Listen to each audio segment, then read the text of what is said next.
Hello everyone and welcome back. In today's episode, we are going to look at the 10 most anticipated games that are going to be released at GenCon. First of all, what is GenCon? GenCon is the biggest board game convention in North America. People from all around the world gather in Indianapolis for a crazy 4 days event where they can shop for new games, participate in big groups of events, playing around with big version of very popular games, or meet together to sometimes a very special tournaments and other stuff. It's amazing experience. If you've never done it, if you want, to go, you're curious, definitely go and check that out and, enjoy the whole experience. And because it's such a big event, some publisher pick up that opportunity to release some of their games. And these are the most anticipated for me. If you go to BGG, Board Game Geek, you will find a long list of games that they are release or they're going to be available at GenCon, but not all of them will be available to be purchased. Many publishers bring their demos there into teasing you for the upcoming games. These are actually games that you can go there, use your bucks, and bring it back home. And so unfortunately I won't be there, but if I was there, I would have definitely come up with this 10 games in my luggage and bring them back home. At number 10, we have Vantage. It's a game from Stonemaier Games. This is a publisher that really love for the quality of the components, but also for the type of games. These are the mid-heavy Euro style games. Euro is that class of games where usually you have resource management, card management, you have resources to do stuff, and those things trigger something else. So you have intricate mechanism together to eventually score you points. This game is about exploration of a universe. From the pictures, it looks very abstract. And the hook of this game is that it's not a campaign game, but every game is going to be different. You're going to modify the deck that you're going to play for each game as a kind of a legacy, but no legacy in the terms that you destroy the components, but legacy meaning you learn something from the previous game, and based on what you learn, you can do something different in the next game. It says that there are not going to be expansions, so it's a very self-contained game, and I think it's a very ambitious project, having such a game that evolves through plays, and you're gonna see always every box of every person that's going to play this game is going to be different because they have made the different choices. This is a very interesting one. There are games that they have tried to do this, but I don't think nobody quite nail it. And then I think the designer, Jamie Stegmaier, is one that can pull that off. And that's why I'm very interested. And so at number 10, we have Vantage. At number 9, we have an auction game. I like auction game. I like the tension and the interactiveness of auction games. And this game is Merchants of Andromeda. In this game, the hook is that the auction is a Dutch auction.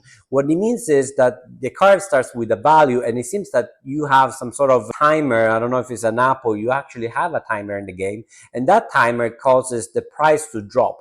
And eventually someone needs to come in and buy. So there is always that tension. Can I get a little bit cheaper? Can I wait a little bit more? Or I really want that card. I cannot wait. That goes too low, or decreases a little bit too much, and someone else is gonna take it. So I'm gonna take it perhaps at a higher price that I want to do it. And those cards, when you buy it, you can manipulate. There is a theme in terms of you are there to manipulate a Senate. I'm not really interested in the theme, but I'm interested in this mechanic. There is recently another game, a 2-player game, I think they called The Florist, that introduces this similar mechanic with an app. I'm curious to see how this is implemented with a multiplayer game. Number 9, Merchants of Andromeda. At number 8, we have another auction game. This is Wine and Cellar. I like the theme. I like something different. You auction a bottle of wine, and when you auction the bottle of wines, those go into your cellar, and they get into your cellar based on the time when you auction, meaning they go in a chronological order based on when you auction them. And so whatever comes first is gonna stay in your cellar longer, so you can age for longer. So there is this element. At the same time, the wine that you gather is also used for the next auctions, and you gather wine to please your customer. I don't know if you are like sort of a sommelier or testing house. So all these elements seems very interesting to me, and seems to be a very light game, very quick game. As it says on Board Game Geek, 20 minutes. So that's the kind of game that I'm sometimes interested in playing between the bigger games, or just to introduce the hobby to people not in the hobby. So it seems a very interesting game, a very interesting theme that can appeal many people. And number 8, wine and cellar. And number 7, we have this is social deduction game, or deduction game mixed with code names, one of the most popular party games. And if you are curious to know about how this game plays, please check the link below from a friend of mine who made an excellent how to play video. In this game, players work cooperatively and they receive 2 words. And in front of you, you have 12 suspects associated with another word. And what happened is that one of those 12 suspects is actually the culprit, and you need to find it. With the words that you're given that are different from any other one, you are trying to see which word can be associated with the culprit that you see. And in doing that, eventually, or hopefully, you hope that everyone will eliminate the innocent people, and eventually you will find the culprit.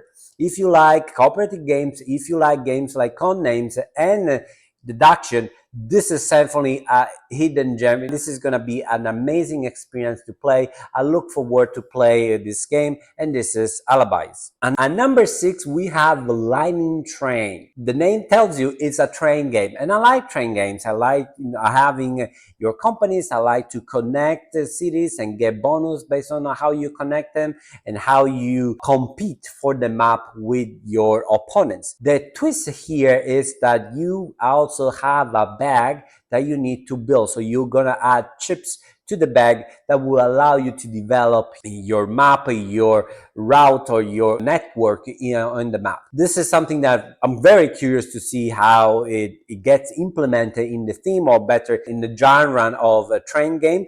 And I really like the company Direwolf that made amazing games so far. So all those things together make this game extremely hot to me, and it's very appealing, and really look forward to try this one. And number 6, Lightning Train. And number 5, we have a game that's actually not 25 game, but it's a 24 game. But this is the international releases, the American release from a Japanese game. And this game is Cat and the Tower. Cat and the Tower is a cooperative game where players need to build a tower, and at the same time having a cat climbing that tower.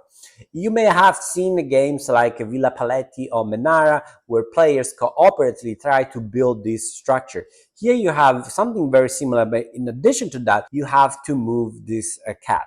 The theme is very nice. The components look good. I really like this type of dexterity game rather than destroying things you're trying to build, because there's this tension. Everyone is around the table rooting for you to make the right move rather than hoping for you to make everything collapse. So I really like this type of game, and I look forward to introducing it into my collection. And this is number 5, Cat and the Tower. At number 4, we have a racing game. If you already follow this channel, you know that I'm a big fan of racing game. I like the vibe that brings you. I like the atmosphere that brings you, and then also the interactive nature of the game. This game is Dirt and Dust. This is a rally theme game, so you're playing as a rally driver where you're trying to keep the car on track. Rally is famous to have this car tumbling down the road, down the cliff, and destroy themselves. I play several rally games. I've never enjoyed them because they seem very procedural and sometimes very scripted, and they don't give you the racing feel that I'm looking forward. That's why this game is not number 1, because I have, I read a little bit. You have dice manipulation, you have action, you have 5 action to take, and those dice will increment or decrease how strong your action is. And for that reason, I'm a little bit afraid that the feeling of racing is going to be also missing. But beside that, I'm really looking forward for a good racing game with the rally theme. And so I hope that my number 4 is going to deliver it. Dirt and dust. Number 4, we have a game that I remember the Kickstarter campaign was a big one, very successful, and has a beautiful art from Andrew Bosley, and this is Grand Central Station. Incredibly, there are not still many pictures of this game on Board Game Geek, so I don't have much information, but it says, according to the website itself, that it's going to be available at GenCon, a new purchase. What I know about this game, there is a Euro style game. You have a rondel mechanism, so you have your worker going around and select tiles and ships or airships for you to complete action. But while doing that, the board and your player board is gonna shift. So you don't need only to plan for your turn right away, but you need to plan ahead. And I like those puzzles where you're gonna plan ahead. My concern is that this game seems to be belonging to the class of family called multiplayer solitaire, where you do your own stuff and the interaction could be the shifting board at the center where you, or the rondel, but beside that you're gonna do their own thing. I hope it's not that. I hope there is a little bit more. That's also why it's not my number 1, but the rest, the type of selection, the theme, this kind of steampunk atmosphere, this planning ahead makes this game very, very intriguing to me. And this is number 3, Grand Central Station. At number 2, we have a territory building fantasy theme where you compete for this area. You need to leverage your asymmetric power to overcome your opponents as beautiful components, and this is Worth. This game is published by Chip Theory Games. It's a company known to make waterproof games. When I say waterproof, everything is waterproof, including their rulebook.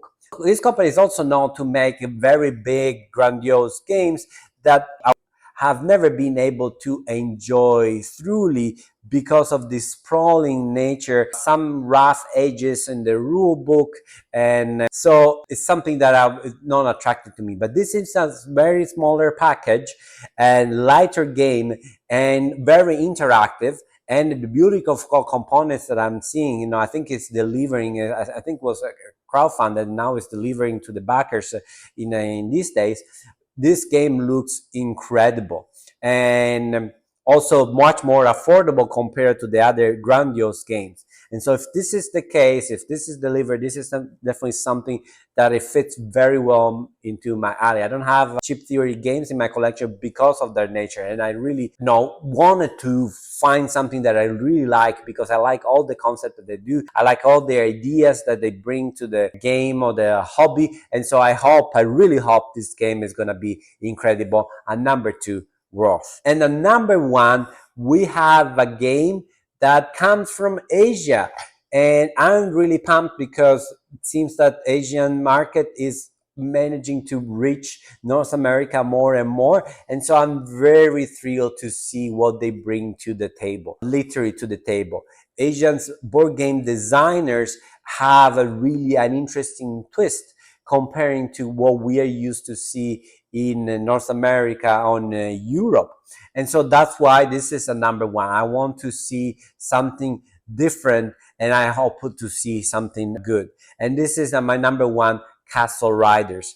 Castle Riders is a tile-laying game, but the tower defense game. So you're building your castle in preparation of an horde of enemies that is going to attack it. And when you build, you're going to place your tiles and you're going to stack them up, trying to make your tower or making your castle higher. And based on how you select the tiles and you displace these tiles, you also trigger action. This action could strengthen your castle itself, or it can weaken your opponents. And so there is also that interaction. You are making yourself stronger, but you will make your opponents weaker when the enemies will attack. It seems a very light, or it seems a medium weight game. That's what I like. Not too long, about 60 minutes. And so I'm really hopeful, and it looks great. The components looks like bright colors. So I really look forward to this one. And this is my number 1, Castle Riders. What are your most anticipated games that are going to be releasing GenCon 2025?